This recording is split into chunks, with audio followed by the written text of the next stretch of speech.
Hi అండి. Sunday వచ్చిందంటే ముక్కలేనిదే ముద్ద దిగిన వారు ఎవరైనా ఉన్నారా? అందులో నేను ఫస్ట్ అండి.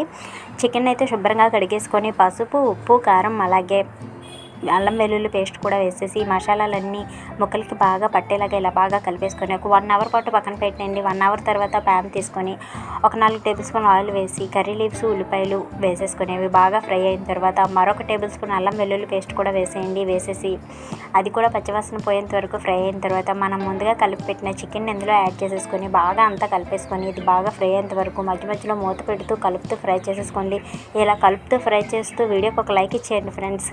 అలాగే ఇది బాగా ఫ్రై అయ్యాక టమాటాలను కూడా వేసేసుకోండి. తర్వాత ఒక గ్లాస్ వాటర్ వేసేసుకోండి గ్రేవీ కోసం. ఈ వాటర్ కూడా దగ్గరగా మరిగిపోయిన తర్వాత గరం మసాలా పొడి వేసేయండి. తర్వాత కర్రీ లీవ్స్ కూడా వేసేయండి. మంచి చికెన్ కర్రీ అయితే ఈజీగా రెడీ అయిపోతుంది. చాలా బాగుంటుందండి. అలాగే వీడియో నచ్చితే లైక్ చేయండి. ఛానల్ని సబ్స్క్రైబ్ చేసుకోకపోతే మన ఛానల్ నేమ్ పక్కన సబ్స్క్రైబ్ ఆప్షన్ ఉంటుంది, సబ్స్క్రైబ్ చేసుకోండి. మరిన్ని వీడియోస్ కోసం లైక్ చేయండి.